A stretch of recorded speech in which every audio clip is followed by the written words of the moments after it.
शांति।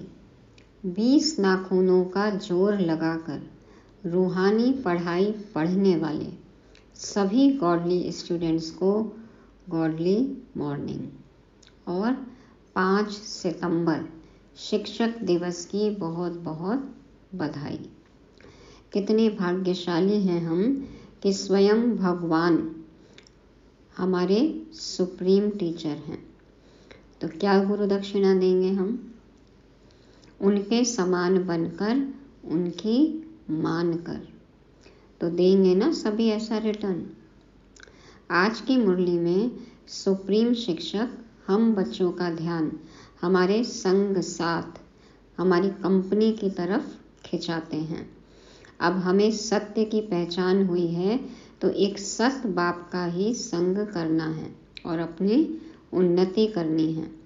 कहते भी हैं ना, a man is known by the company he keeps. तो कौन है हमारी कंपनी, हमारा कंपेनियन कौन है, ये बहुत ध्यान रखना है। बाबा आज 7 रोज के कोर्स के लगभग सभी पॉइंट्स रिवाइज कराते हैं। तो सुनते हैं जीवन को पलटाने वाली अनोखी शिक्षाएं। मीठे बच्चे, सत का संग एक ही है जिससे तुम्हारी सद्गति होती है, आत्मा पावन बनती है, बाकी सब है कुसंग। इसलिए कहा जाता संग तारे कुसंग बोरे।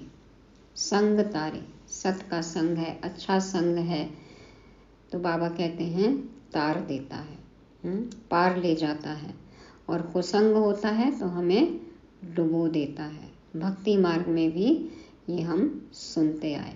तो अब सत्संग कौन सा है ये हमें समझ में आ गया। सत्य बाप, अविनाशी बाप, उनका ही संग हमें सद्गति तक पहुंचा सकता है। उनके संग से हम पावन बनते हैं। देहधारियों का संग है कुसंग, जिससे हम डूबते ही आए। तो अब हमें एक निराकार बाप का संग करना है और सद्गति को, जीवन मुक्ति को प्राप्त करना है। प्रश्न है, बाप का ऐसा कौन सा कर्तव्य है जो कोई भी धर्म स्थापक नहीं कर सकता? सिर्फ परमात्मा ही कर सकते हैं, देहधारी धर्म स्थापक नहीं कर सकते। बाबा उत्तर में कहते, बाप का कर्तव्य है सबको पतित से पावन बनाकर वापस घर ले जाना। और धर्म स्थापक क्या करते हैं? हम घर में रहते हैं परम धाम में, तो वो आते हैं तो उनके पिछाड़ी हम भी आते हैं और फिर यहाँ आके पतित हो जाते हैं। तो वो क्या करते हैं, बल्कि हमको घर से ले आते हैं और हम यहाँ पतित बन जाते हैं। और बाबा क्या करते हैं, पतित से पावन बनाकर वापस घर ले जाते हैं। बाप आते हैं सबको इन शरीरों से मुक्त करने, अर्थात मौत देने। कालों का काल महाकाल आ गया, बुलाकर हमने गलती की। तो यह काम कोई धर्म स्थापक नहीं कर सकता, माना शरीर से मुक्त नहीं कर सकते, है ना। उनके पिछाड़ी तो उनके धर्म की पावन आत्माएं ऊपर से उतरती और अपना अपना पाठ बजाए पावन से पतित बनती हैं। जैसा कि पहले सुना कि धर्म स्थापकों के पीछे आत्माएं आती हैं उस धर्म की और पावन से पतित बनती हैं। और बाबा हमें पतित से पावन बनाकर घर ले जाते हैं, शरीरों से मुक्त करते हैं, हम बंधन मुक्त हो जाते हैं। तो ये काम कोई भी धर्म स्थापक नहीं कर सकता। गीत बजा, जाग सजनिया जाग, नवयुग आया रे। तो सजनियों को पता है ना कि नया युग आने वाला है, आ ही चुका है ऑलमोस्ट। ओम शांति। बच्चों ने गीत सुना, किसने सुनाया? सजनियों को कौन जगा रहा है? साजन ने। सब हैं सजनियाँ जिसको भक्तियाँ कहा जाता है। भगवान एक है, जिसको भक्त याद करते हैं तो उसको कहा जाता है साजन।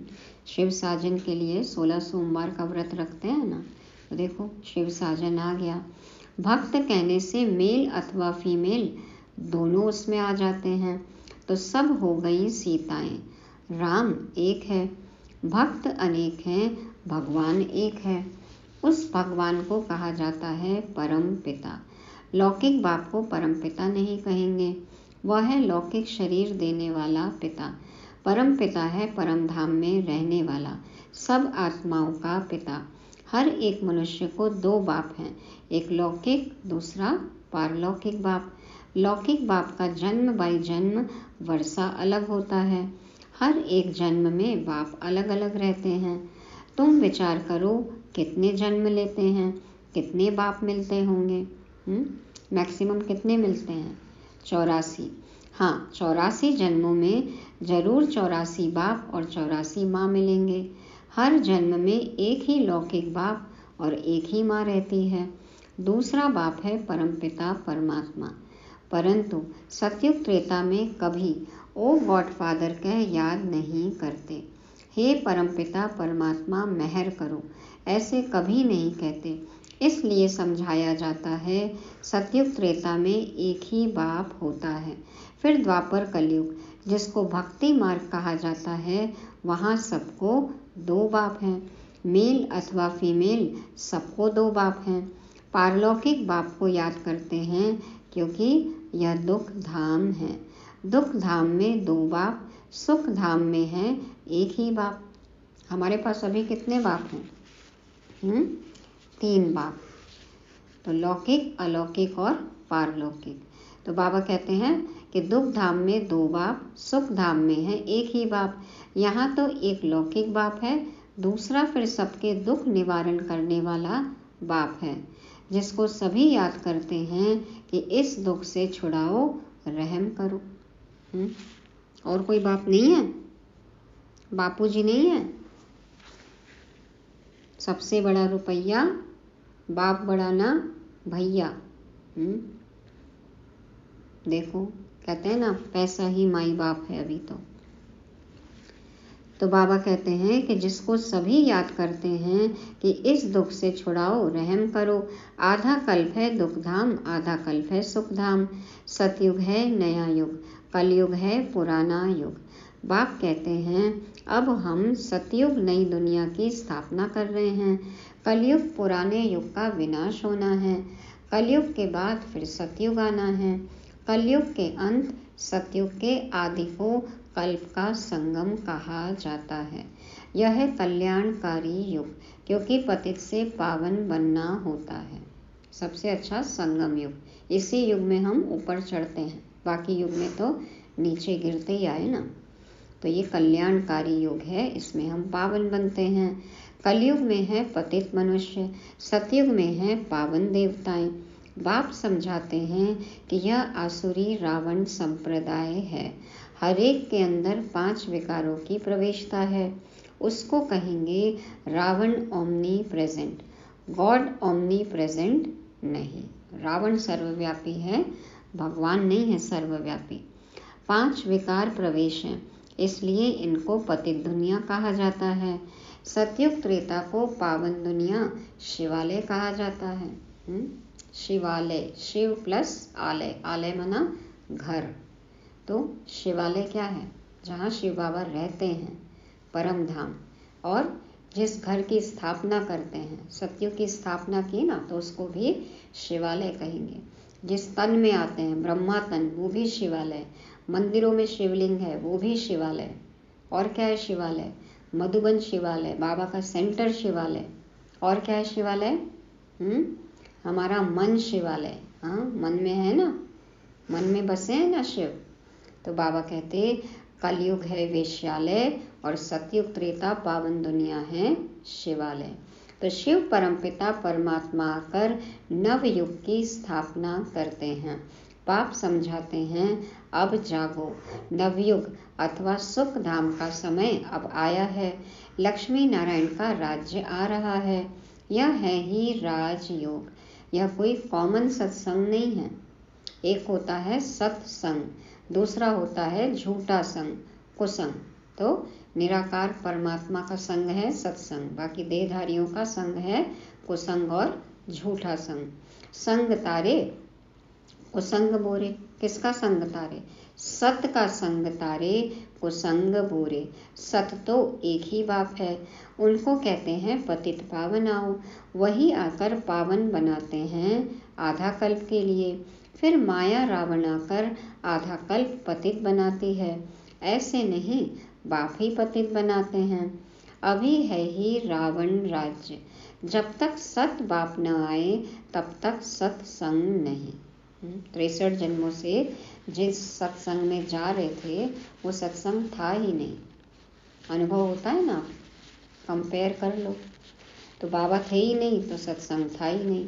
सब हैं झूठ संग अथवा कुसंग। तुम हो सीताएं, तुम भक्ति करती हो, समझती हो भक्ति का फल भगवान आकर देंगे। तो जरूर जब भक्ति का समय समाप्त होना होगा तब तो आएंगे ना। आधा कल्प है ज्ञान की प्रारब्ध और आधा कल्प है भक्ति की प्रारब्ध। अभी तुम पुरुषार्थ कर रहे हो भगवान की श्रीमत पर। भगवान एक होता है, वह है निराकार परमपिता परमात्मा, आत्माओं का बाप। वह आते ही हैं संगम पर। द्वापर कलयुग को भक्ति कांड कहा जाता है, सतयुग त्रेता को ज्ञान कांड कहा जाता है। ज्ञान है ही ज्ञान सागर परमपिता परमात्मा के पास। शास्त्रों का ज्ञान कोई ज्ञान नहीं। शास्त्रों में पुस्तकों में जो ज्ञान है वो ज्ञान नहीं। अगर उनमें ज्ञान होता तो सद्गति होती।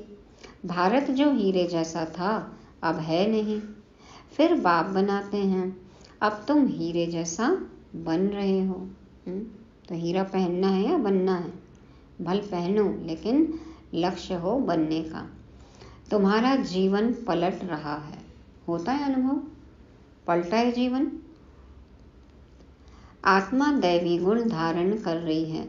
यूँ तो मनुष्य बैरिस्टर, इंजीनियर, सर्जन आदि बनते हैं। बाकी मनुष्य को देवता बनाना यह परमपिता परमात्मा ज्ञान सागर का कर्तव्य है। गॉडली यूनिवर्सिटी में ही देवता बनते हैं। तो बाबा कहते ये तो ज्ञान सागर का ही कर्तव्य है। उनको ही ट्रुथ कहा जाता है। कहते हैं ना, God is truth, truth is God. Truth is God है या गॉड इज ट्रुथ है, क्या कहेंगे? तो उनको ही ट्रुथ कहा जाता है। वही सच बतलाते हैं, अर्थात सचखंड की स्थापना करते हैं। बाकी सब हैं झूठ बोलने वाले, झूठ खंड की स्थापना करते हैं, रावण की मत पर चलते हैं। तुम श्रीमत से श्रेष्ठ बनते हो। नए युग में भारत नया था, वर्ल्ड ऑलमाइटी अथॉरिटी कहा जाता था। लक्ष्मी नारायण का राज्य था। उन्हों को किसने यह राज्य भाग्य दिया? जरूर जो स्वर्ग की स्थापना करने वाला होगा। अभी वह वर्षा गंवाया है 84 जन्म लेकर। अब फिर चक्र पूरा होता है, सबको वापस जाना है। लिबरेटर एक ही बाप है, वही लिबरेट कर सबको ले जाते हैं।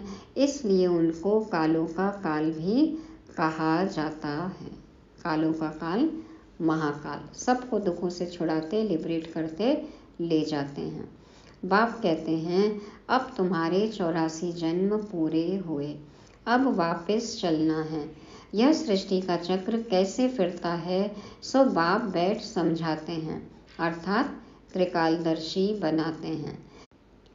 तीनों लोकों, तीनों कालों की नॉलेज देते हैं। 3 लोक के बारे में बताया और 3 काल, 3 समय, आदि मध्य अंत की नॉलेज दी हमें। वही पतित पावन ज्ञान सागर बीज रूप है। उनसे ही सचखंड का तुमको वर्षा मिलता है। यहाँ तुम आए हो परम पिता परमात्मा से वर्षा लेने के लिए, जो स्वर्ग की स्थापना करने वाला है। तुम जानते हो हम ही फिर स्वर्ग के मालिक बनेंगे। बाबा किसके लिए स्वर्ग की स्थापना कर रहे हैं? हम बच्चों के लिए, हम ही मालिक बनेंगे। सतयुग के लक्ष्मी नारायण आदि को कहा जाता है डेटी रिलीजन। वह है श्रेष्ठ धर्म, आदि सनातन देवी देवता धर्म, श्रेष्ठ धर्म।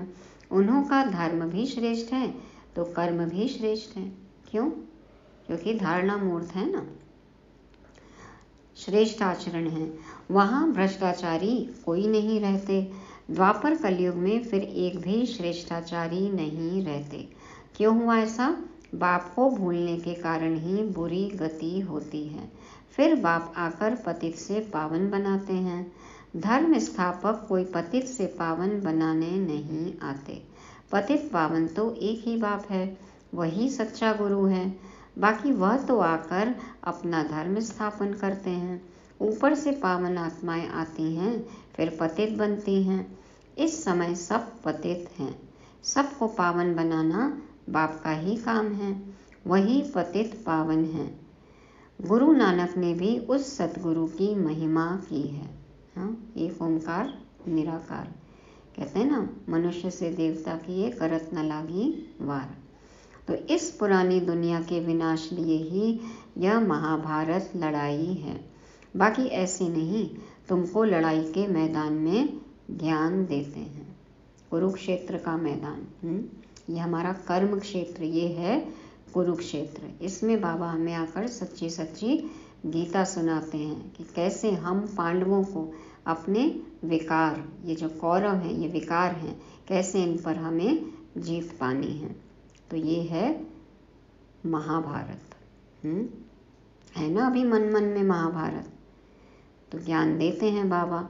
ज्ञान के लिए तो एकांत चाहिए। अब ये ज्ञान दुनिया में, पुरानी दुनिया में बुद्धि रमण करेगी तब तो ये समझ नहीं सकेंगे, या कईयों से सुनेंगे तो ये ज्ञान बैठेगा ही नहीं। तो स्थूल एकांत भी चाहिए और एक के अंत में खो जाना है। एक शिव बाबा पर निश्चय हो तभी हम ये ज्ञान समझेंगे। 7 रोज भट्टी में रहना पड़े। 7 रोज माना पहले भी बताया, 7 × 24 इक्वल्स 168 घंटे। 168 घंटे जीवन के यदि दे दें, बाबा के साथ बिता दें, तो थोड़ा ज्ञान समझ में आएगा। बाबा कहते 7 रोज भट्टी में रहना पड़े। बाकी तो है भक्ति की सामग्री। भक्तों में भी कोई बड़े तीखे तीखे होते हैं। रुद्र माला भी है तो भक्त माला भी है। वह है भक्तों की माला, यह है ज्ञान माला। ऊपर में शिव, फिर युगल दाना, फिर है उनकी वंशावली जो माला मनुष्य सिमरते हैं। तो ऊपर में फूल, माला में शिव बाबा, और फिर 2 दाना दिखाते हैं ना, तो बाबा और मम्मा, और फिर पूरी माला हम बच्चे। देखो उसी माला को मनुष्य सिमरते हैं, राम राम कहते रहते हैं क्योंकि दुखी हैं। रावण संप्रदाय राम को याद करते हैं कि आकर अपना बनाओ। अभी तुम ईश्वरीय गोद में आए हो। वास्तव में सब आत्माएं परमपिता परमात्मा की संतान हैं। मनुष्य सृष्टि प्रजापिता ब्रह्मा की संतान है। प्रजापिता ब्रह्मा द्वारा मनुष्य सृष्टि रची है। आत्मा तो अविनाशी है, आत्माओं का अविनाशी बाप है। अभी तुमको 2 बाप हैं, एक विनाशी दूसरा अविनाशी। ब्रह्मा भी शरीर छोड़ देते हैं। शिव बाबा को तो अपना शरीर है नहीं, वह तो जन्म मरण रहित है। जन्म मरण में तुम बच्चे आते हो। तुम आदि सनातन देवी देवताओं के ही 84 जन्म हैं। हिसाब है ना, बाबा ने बताया ना, 8, 12, 21, 42, और ये अंतिम मर्जी व जन्म, तो पूरा हिसाब है। गुरु नानक को तो 500 वर्ष हुए, तो इतने में 84 जन्म कैसे लेंगे। बाकी लाखों जन्मों की तो बात ही नहीं। 1,84 माना देखो अपने 84 जन्मों को। सिंधी में कहते हैं ना, लख माना देखो जानो, तो उसको लाख कर दिया। बाप समझाते हैं अभी सबके जन्म आकर पूरे हुए हैं, फिर नए सिर खेल सतयुग से शुरू होगा। सतयुग में तो थोड़े चाहिए, 9 लाख से स्टार्ट होगा। बाकी इतने सब कहाँ जाएंगे, उन्हों के लिए ही यह भंभोर को आग लगनी है। सब कुछ भस्म हो जाएगा। जो कुछ भी नाकों से दिख रहा है सब आग में भस्म होने वाला है। इन बॉम्ब्स, नेचुरल कैलेमिटीज आदि से सब खत्म हो जाएंगे। बाकी आत्माएं सब चली जाएंगी मुक्ति धाम। यह कयामत का समय है, सबको वापस जाना है। हिसाब किताब चुकाना है, कयामत का समय है, जाना है। भारत को अविनाशी खंड कहा जाता है क्योंकि भारत ही बाप का जन्म स्थान है। भारत अविनाशी खंड है इसलिए बाबा यहाँ आते हैं, या बाबा यहाँ आते हैं इसलिए भारत अविनाशी खंड बन जाता है? क्या समझते हैं? देखो, भगवान की फेवरेट प्लेस दुनिया में भारत है ना। और बाबा आए भारत में इसलिए भारत का इतना महत्व है। तो भारत ही बाप का जन्म स्थान है। शिव बाबा भारत में ही आते हैं। पतित पावन बाप यहाँ जन्म लेते हैं तो गोया सभी धर्म वालों के लिए भारत बड़े से बड़ा तीर्थ स्थान है। देखो, चीन में लोग कहते भी हैं कि आपकी किस्मत बहुत अच्छी है यदि आपने भारत में जन्म लिया है। तो ऐसे पुण्य कर्म करें कि हमारा भी अगला जन्म भारत में है, ऐसा मानते हैं वो। तो है हमें अपने देश की इतनी महिमा, महत्व समझते हैं? देश कैसे बनता है? देशवासियों से ही ना। जैसे हम होंगे वैसा देश होगा। तो बाबा कहते भारत बड़े से बड़ा तीर्थ स्थान है। इतना भारत का महत्व है परंतु महत्व को उड़ा दिया है। देखो कितना चारित्रिक पतन हो गया है ना। भारत की संस्कृति, सभ्यता, महानता, कितना पहले मान था, नाम था, शान था, और अभी देखो क्या हो गई है हालत। तो बाबा कहते हैं यह भी ड्रामा का खेल है जो बाप ही आकर समझाते हैं। जो जितना ऊंचा होता है ना उतनी ऊंचाई से गिरता है, वो उतना नीचे जाता है, तो फिर उठेगा, फिर उतना ऊंचा जाएगा, फिर से विश्व गुरु बनेगा। स्व परिवर्तन से विश्व परिवर्तन होगा, हम बदलेंगे, जग बदलेगा। तो बाबा कहते ये भी ड्रामा का खेल है जो बाप ही आकर समझाते हैं। बाप कहते हैं मैं ही ज्ञान का सागर हूँ। लक्ष्मी नारायण को ज्ञान सागर नहीं कहा जाता। उनमें रचयिता और रचना के आदि मध्य अंत का ज्ञान नहीं है। किसमें है वो ज्ञान? वो ज्ञान जरूर तुम्हारे में है। तुम ही मनुष्य से देवता बनते हो। तुम यहाँ आते हो पतित से पावन बन पावन दुनिया का मालिक बनने। बाप आत्माओं से बैठ बात करते हैं। निराकार बाप इनके ऑर्गन्स का लोन लेकर पढ़ाते हैं। तुम्हारी आत्मा भी इन ऑर्गन से सुनती है। बाबा ने समझाया है आत्मा स्टार है जो भ्रिकुटी के बीच रहती है और वह बाप है सुप्रीम आत्मा। वह सुप्रीम आकर इनको आप समान सुप्रीम बनाए साथ ले जाते हैं। सब आत्माओं का गाइड है। उनको ही दुखहर्ता सुखकर्ता कहा जाता है। दुख से तुमको लिबरेट कर ले जाएंगे। सतयुग में दुख होता नहीं। नवयुग की नॉलेज भी नहीं है ना। यह बातें मनुष्यों ने कभी सुनी नहीं है। इतने सारे ज्ञान के जो पॉइंट्स हैं, जो ज्ञान है, बाबा का अवतरण है, इस तरह से टीचर बनकर हमको पढ़ाना है, तो ये तो बातें किसी भी शास्त्र में नहीं है, किसी ने ना पढ़ी ना सुनी। भल अच्छे और बुरे मनुष्य हैं परंतु सब हैं पतित। तब तो गंगा पर स्नान करने पावन बनने जाते हैं। गंगा का पतित पावनी नाम रख दिया है। वास्तव में पतित पावन तो बाप को ही कहा जाता है। तो ज्ञान स्नान करेंगे तब पावन बनेंगे। पतित दुनिया के बाद फिर पावन दुनिया की स्थापना होती है। सतयुग को वॉइसलेस वर्ल्ड कहा जाता है और वह है साइलेंस इनकॉर्पोरियल वर्ल्ड। शांति धाम है, शांति की दुनिया है ना, निराकार दुनिया। आत्माएं यहाँ आकर पार्ट बजाती हैं। पार्ट है 84 जन्मों का। तुम ऑलराउंड पार्ट बजाते हो। यह है बना बनाया ड्रामा। हर एक में अपना अपना पार्ट अविनाशी है, वह कभी मिटता नहीं है। तुम 84 जन्म भोगते रहेंगे। चक्र का आदि अंत नहीं है। कोई सर्कल है, उसको कैसे कहेंगे कि कहाँ से स्टार्ट हुआ?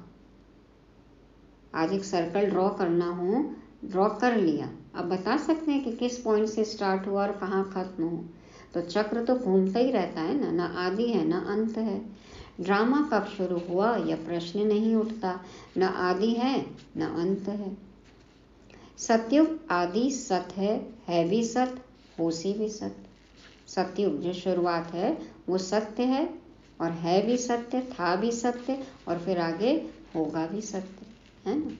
तो इस चक्र को समझने से तुम स्वर्ग के चक्रवर्ती महाराजा महारानी बनते हो। उसको वर्ल्ड ऑलमाइटी अथॉरिटी राज्य कहा जाता है, जो वर्ल्ड ऑलमाइटी बाप से मिलता है। तुम बेहद के बाप से 21 पीढ़ी के लिए सदा सुख का वर्षा पाते हो। बाप को कहा जाता है हेवनली गॉड फादर, हेवन का वर्षा देने वाला। बाप कहते हैं मैं कल्प के संगम युग पर आकर स्वर्ग का वर्षा देता हूँ। जो पुरुषार्थ करेंगे वह सूर्यवंशी राजाई में आएंगे। यह कोई कॉमन सत्संग नहीं है, यह है गॉडली यूनिवर्सिटी। भगवान वाच है ना, भगवान पढ़ाकर मनुष्य को देवता बनाते हैं। ऐसा कोई सत्संग नहीं होगा जिसमें कहें कि हम मनुष्य से देवता बनाएंगे। जैसे जाते हैं वैसे के वैसे ही लौट कर आ जाते हैं देहधारियों के संग में, जिसको कि सत्संग कहते हैं। तो अभी तुम बच्चे नई दुनिया में देवी देवता पद पाने के लिए पुरुषार्थ कर रहे हो। समझाना चाहिए दो बाप होते हैं, एक बेहद का बाप, एक हद का। हम बेहद के बाप से वर्षा ले रहे हैं, तुमको भी राय देते हैं वर्षा लो। श्रेष्ठ से श्रेष्ठ परमपिता परमात्मा की मत पर चलने से तुम स्वर्ग का मालिक बनेंगे। सच्चा है ही एक बाप, वह आकर पढ़ाते हैं। इनके ऑर्गन्स द्वारा कहते हैं ब्रह्मा तन से ब्रह्मा मुख वंशावली को वर्षा देता हूँ। ब्रह्मा द्वारा तुमको दादे का वर्षा मिलता है और दादे के वर्षे पर सभी आत्माओं का हक है। लौकिक संबंध में सिर्फ मेल को वर्षा मिलता है। देखो तभी कन्याओं को थोड़ा सा शादी के समय दे दिया जाता था, जिसको कि दहेज कहने लग गए, क्योंकि लौकिक में तो सिर्फ बेटे को ही मिलता है वर्षा। आजकल बदले हैं कानून, लेकिन वो सब कागज तक ही हैं। तो बाबा कहते लौकिक संबंध में सिर्फ मेल को वर्षा मिलता है। तुम तो आत्माएं हो, सब ब्रदर्स ठहरे, सब कुछ शिव बाबा से वर्षा मिलता है। तुमको दादे से वर्षा मिल रहा है। सब यहीं की बातें यदि लौकिक में प्रचलित हैं, भक्ति में प्रचलित हैं, या यहीं की बातें द्वापर कलयुग में गई हैं, तो क्या कह सकते हैं, कैसे जोड़े इस पॉइंट को। क्योंकि बाबा ने कहा आत्मा आत्मा भाई भाई, है ना। तो जिसको कि समझ लिया बाद में कि सिर्फ भाइयों को ही, बेटों को ही वर्षा मिलेगा, हो सकता है ना।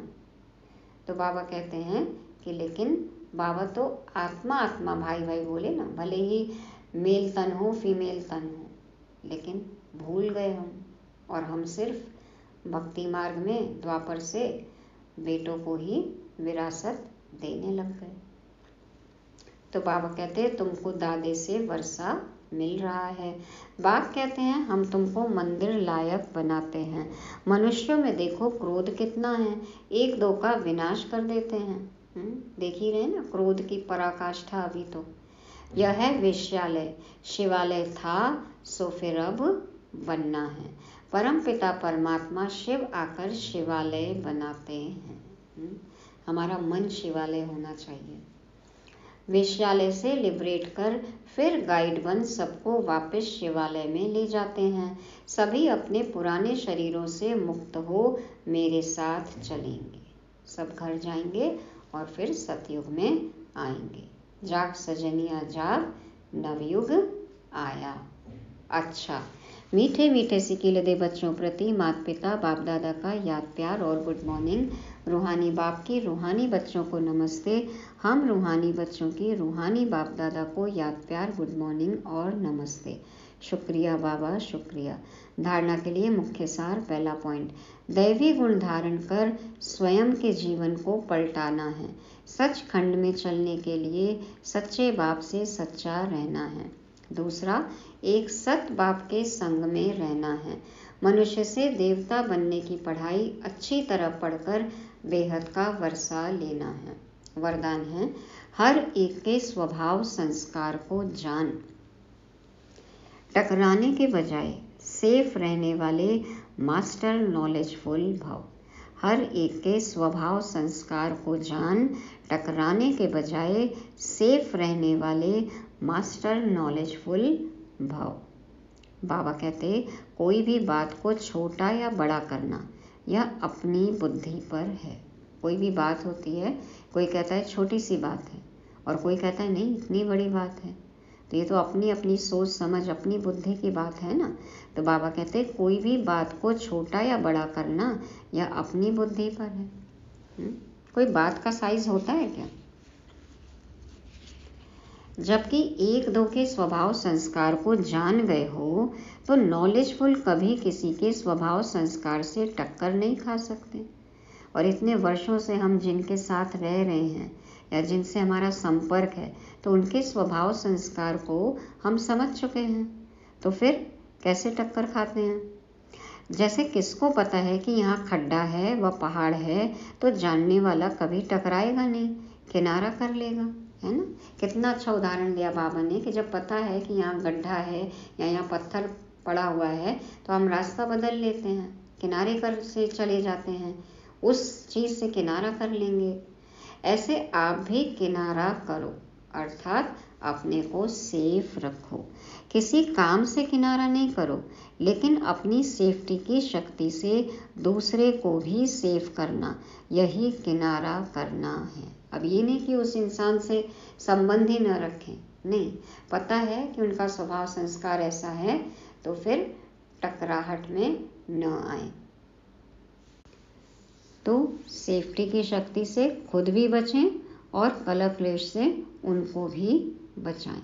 तो प्रैक्टिकल जीवन के लिए कितनी अच्छी बात है। बाबा ने कहा जब स्वभाव संस्कार जानते हो, जब पता है कि इनसे पेपर आता है, चाहे व्यक्ति हो चाहे परिस्थिति हो, तो फिर पहले से ही अपने को सेफ कर लेना है, प्रोटेक्टेड कर लेना है। ज्ञान के इतने सारे पॉइंट्स बाबा ने दिए हैं कि कोई भी परिस्थिति में हमें कैसे डील करना है। तो खुद भी सेफ रहो, औरों को भी सेफ करो, ये है किनारा करना। ऐसे मास्टर नॉलेजफुल हमें बनना है। स्लोगन, उड़ती कला का अनुभव करना है तो सदा भाग्य और भाग्य विधाता की स्मृति में रहो। उड़ती कला का अनुभव करना है तो सदा भाग्य और भाग्य विधाता की स्मृति में रहो। कौन हमें मिला है, कौन हमें भाग्य बनाने का विधान सिखा रहा है, किसने हमें कलम दी है, हमारा भाग्य कितना अच्छा है, स्वयं भगवान मिला है। तो ये बातें सोचेंगे तो सदा उड़ते रहेंगे। तो ये थी आज की मुरली। रिवाइज करने के लिए 5 पॉइंट हैं। सत्संग, पता है ना कि सच्चा सच्चा संग किसका है, किसके संग से ही हम तर जाएंगे। दूसरा, शिवालय में जाने का पुरुषार्थ करना है। पहले परम धाम जाएंगे और फिर सुख धाम में आएंगे। तीसरा, भारत का महत्व समझना है, किस देश में हमारा जन्म हुआ है, तो फिर से भारत को हमें ऊंचाइयों पर पहुंचाना है। स्वयं भगवान की पधरामणि होती है भारत में, सबसे बड़ा तीर्थ। और चौथा है मास्टर नॉलेजफुल, सब कुछ पता है तो फिर किसी से भी टक्कर न हो। और 5वां, सदा उड़ती कला में रहना है। कितने भाग्यशाली हैं हम, पद्मा पदम भाग्यवान हैं। ओम शांति।